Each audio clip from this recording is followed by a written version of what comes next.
नमस्कार, मी डॉक्टर स्वप्नील चौधरी. मौर्य पब्लिकेशनच्या या यूट्यूब चॅनलवरती आपल्या सर्वांचं मी सहर्ष स्वागत करतो.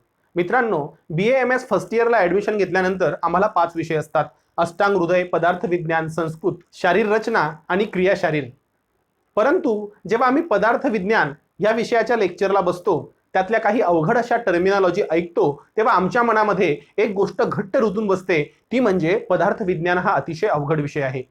परंतु मित्रांनो, तुमच्यासाठी हा अवघड विषय सोप्या पद्धतीने समजावून सांगण्यासाठी मौर्य पब्लिकेशनच्या ॲपवरती पदार्थ विज्ञान सोप्या भाषेत समजूया ही एक सिरीज आपण सुरू करत आहोत. त्याचाच आजचा हा इंट्रोडक्टरी पार्ट आहे.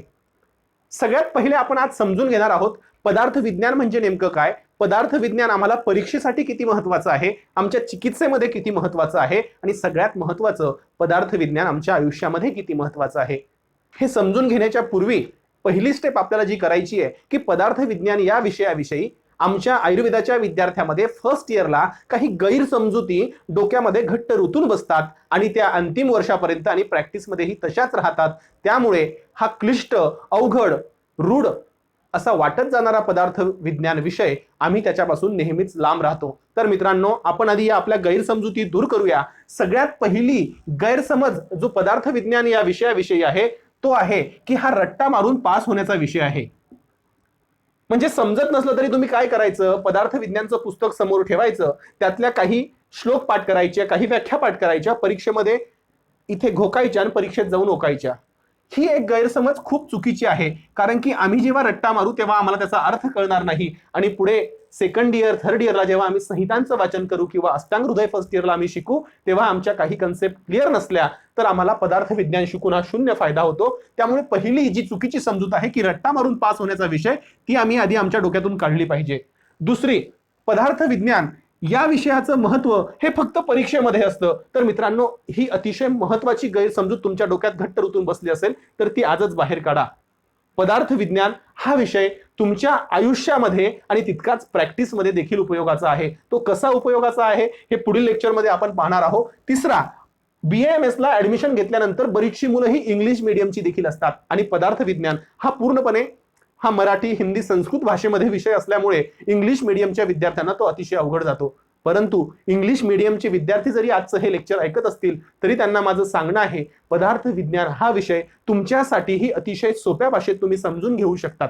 त्यात अवघड असं काहीही नाही. आणि शेवटच्या त्या 2 गैरसमजुती आहेत त्या आहेत की श्लोक पाठ केले नाही किंवा पदार्थ विज्ञानामधले श्लोक हे खूप अवघड असतात आणि याचा फर्स्ट इयर नंतर काहीही उपयोग होत नाही, चिकित्सेमध्ये याचा काहीही उपयोग नसतो. तर मित्रांनो, या सगळ्या समजुती आम्ही खोडून काढून आपण पदार्थ विज्ञान म्हणजे नेमकं काय हे समजून घेऊया आणि त्याचं महत्व आमच्या परीक्षेमध्ये किती आहे हे आधी आपण बघूया. एक्झाम मध्ये आम्हाला पदार्थ विज्ञान हा टोटल 90 मार्काचा विषय असतो. पेपर 1 आणि पेपर 2 असतो 90 मार्काचा. असा 180 मार्काचे आम्हाला भाग 1 आणि भाग 2 असे विषय परीक्षेमध्ये असतात. म्हणजे परीक्षेसाठी पदार्थ विज्ञान आम्हाला खूप महत्वाचा आहे. 180 मार्काचा विषय स्वतंत्र पेपर पदार्थ विज्ञानचा असतो. भाग 1, भाग 2, 90 मार्काचे 2 पेपर, टोटल 180 मार्क आम्हाला फर्स्ट इयरला असतात. त्याच्यानंतर प्रॅक्टिसमध्ये आम्हाला पदार्थ विज्ञान हा जेव्हा आम्ही चिकित्सा करतो तेव्हा कन्सेप्ट समजून घेण्यासाठी तंत्रयुक्तीसारखा महत्वाचा भाग पदार्थ विज्ञानामध्ये असल्यामुळे, दर्शन नावाचा महत्वाचा भाग पदार्थ विज्ञानामध्ये असल्यामुळे आम्हाला पदार्थ विज्ञान हा चिकित्सेमध्ये खूप उपयोगाचा पडतो. आणि सगळ्यात महत्वाचं जे मला कळालं की पदार्थ विज्ञान आम्हाला जीवनामध्ये खूप उपयोगाचा पडतो.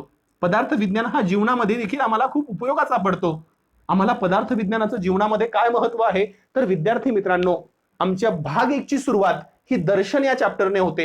दर्शन या प्रकारामध्ये यथार्थ तत्व ज्याच्याद्वारे जाणून घेतलं जातं, म्हणजे तुम्हाला एखाद्या गोष्टीकडे पाहण्याचा दृष्टिकोन जे तत्व देतं ते दर्शन. आणि अशी 16 दर्शनं जी आमच्या ग्रंथांमध्ये आली आहेत ती पदार्थ विज्ञानाच्या या पहिल्या प्रकरणात आपण शिकतो. त्याच्यामध्ये चार्वाक दर्शन असेल, पाणिनी दर्शन असेल, जैन दर्शन असेल, बौद्ध दर्शन असेल, अशी विविध दर्शनं आपण शिकणार आहोत. या दर्शनांकडून आम्हाला आमच्या भविष्याकडे, आमच्या आयुष्याकडे पाहण्याचा एक वेगळा दृष्टिकोन मिळतो. म्हणून देखील पदार्थ विज्ञान हे खूप महत्वाचं असतं. आता ही सगळा इंट्रोडक्टरी पार्ट झाला. पदार्थ विज्ञान म्हणजे नेमकं काय, पदार्थ विज्ञानमध्ये आपण नेमकं काय शिकणार आहोत हे तुम्हाला कळालं असेल अशी आशा मी बाळगतो. आणि यानंतर पदार्थ विज्ञान सिलेबस मध्ये नेमका काय आहे आणि तो सोप्या पद्धतीने स्टेप बाय स्टेप एक एक पायरीने आपण कसं शिकत जाणार आहोत हे आपण समजून घेऊया. तर चला आपण बघूया पदार्थ विज्ञानचा फर्स्ट इयरच्या अभ्यासक्रमामध्ये असलेला काय काय पार्ट आपल्याला शिकायचा आहे. तर बघू आपण आता पदार्थ विज्ञानचा सिलेबस. पदार्थ विज्ञानच्या सिलेबसमध्ये 2 पेपर आहेत. त्यातला भाग 1 हा पहिला पेपर आणि भाग 2 हा दुसरा पेपर.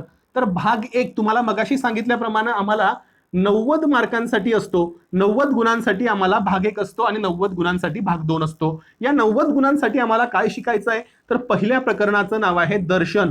दर्शन प्रकरण आम्हाला शिकायचं आहे. तुम्हाला मगाशी सांगितलं की 16 दर्शन सांगितले आहे. यथार्थ तत्व ज्याच्याद्वारे जाणून घेतलं जातं ते दर्शन. असं दर्शन आम्हाला शिकायचं आहे. त्याच्यानंतर महत्वाचं प्रकरण आहे द्रव्य. द्रव्य म्हणजे काय, गुण आणि कर्म, एखाद्याची क्वालिटी आणि कर्म ज्याच्या संयोगाने राहते, ज्याच्या आश्रयाने गुण आणि कर्म राहतं त्याला द्रव्य असं म्हणतात. हे द्रव्य प्रकरण आम्हाला शिकायचं आहे. अतिशय महत्वाचं आणि मोठं असलेलं हे द्रव्य प्रकरण अतिशय सोप्या भाषेत मी तुम्हाला समजावून सांगणार आहे. त्यानंतर तिसरं प्रकरण येतं द्रव्य गुण नंतर गुण. गुण म्हणजे काय, एखाद्या द्रव्याचे काय गुण असतात.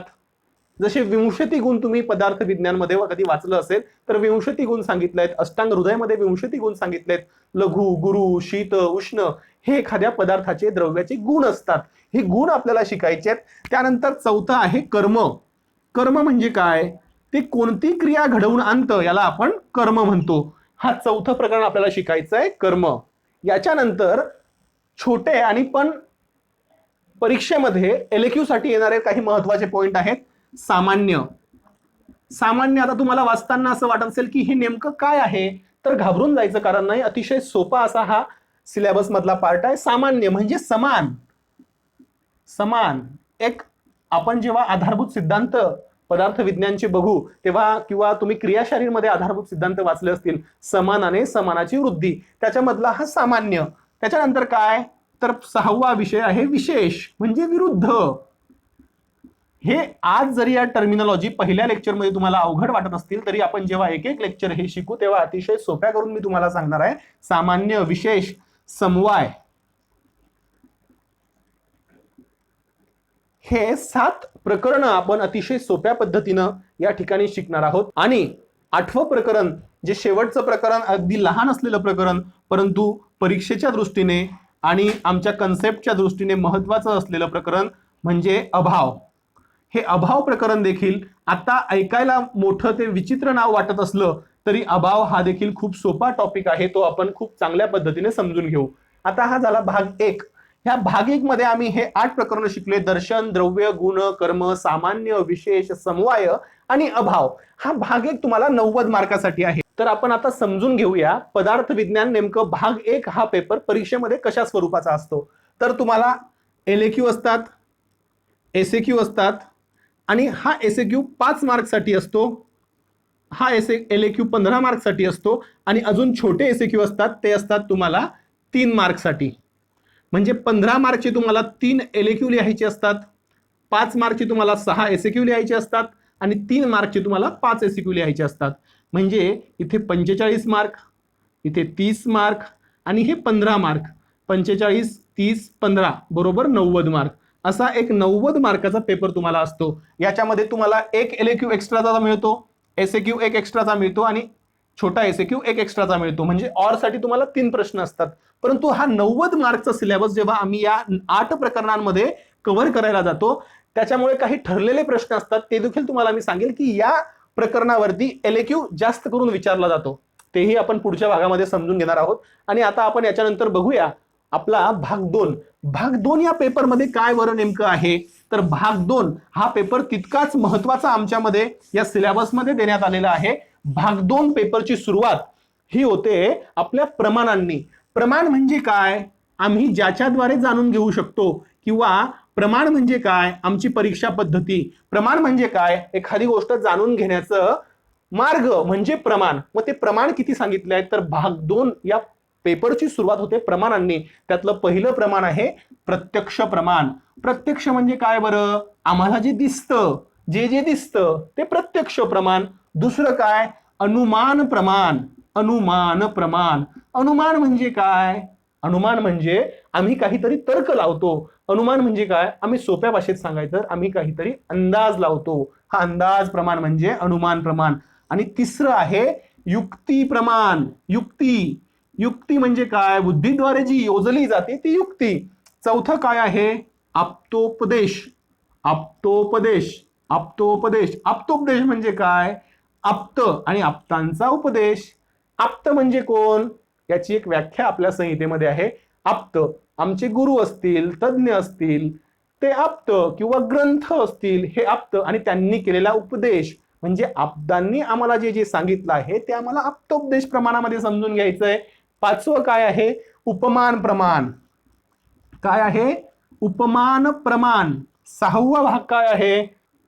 कार्य कारण भाव. कार्य कारण भाव हा एक खूप इंटरेस्टिंग टॉपिक तुम्हाला इथे शिकायचा आहे. एखादी घटना जेव्हा घडते किंवा एखादी वस्तू निर्माण होते, ते कार्य होण्यासाठी त्याच्या पाठीमागे काहीतरी कारण असतं, हे आम्हाला या प्रकरणामध्ये शिकायचं आहे. चार्वाकांनी खूप चांगल्या पद्धतीनं कार्यकारण भाव आम्हाला सांगितलेला आहे. तो आम्हाला भाग 2 या पेपरमध्ये शिकायचा आहे. त्याच्यानंतर आहे सृष्टी उत्पत्तीचा नियम. सृष्टी उत्पत्तीचा नियम म्हणजे काय? हा सजीव, ही सृष्टी नेमकी कशी उत्पन्न झाली हे आम्हाला शिकायचं आहे पदार्थ विज्ञानामध्ये. आणि शेवटचा खूप महत्वाचा आणि आपल्या प्रॅक्टिसमध्ये खूप उपयोगाला येणारा, आयुर्वेदाच्या संशोधनामध्ये खूप वाव असलेला म्हणजे तंत्रयुक्ती आम्हाला शिकायची आहे. तंत्रयुक्ती म्हणजे काय? आमच्या आचार्यांनी आमच्यासाठी, या मनुष्याच्या भल्यासाठी, हितासाठी ज्या संहितांची निर्मिती केली, जो वेद आम्हाला जे सांगितले ते समजून घेण्यासाठी काही तंत्रयुक्त्या आम्हाला फार महत्वाच्या असतात. त्या शब्दांची फोड करण्यासाठी, शब्दांचे अर्थ जाणून घेण्यासाठी, त्या वाक्याच्या पाठीमागचा अर्थ समजून घेण्यासाठी, बिटवीन द लाईन समजून घेण्यासाठी महत्वाची असते ती तंत्रयुक्ती. मग ही तंत्रयुक्ती आम्हाला या ठिकाणी वेगवेगळ्या आचार्यांनी सांगितल्या, त्या आपण शिकणार आहोत. म्हणजे काय? प्रमाणामध्ये आम्ही प्रत्यक्ष, अनुमान, युक्ती, आप्तोपदेश प्रमाण, उपमान प्रमाण, कार्यकारण भाव. एखादी गोष्ट घडते ती का घडली हे जाणून घेण्याचा कार्यकारण भाव. सृष्टी उत्पन्न कशी निर्माण झाली, तर सृष्टी उत्पत्तीचा जो सिद्धांत आहे तो सिद्धांत आम्ही शिकणार आहोत. आणि त्याच्यानंतर तंत्रयुक्ती आम्ही शिकणार आहोत.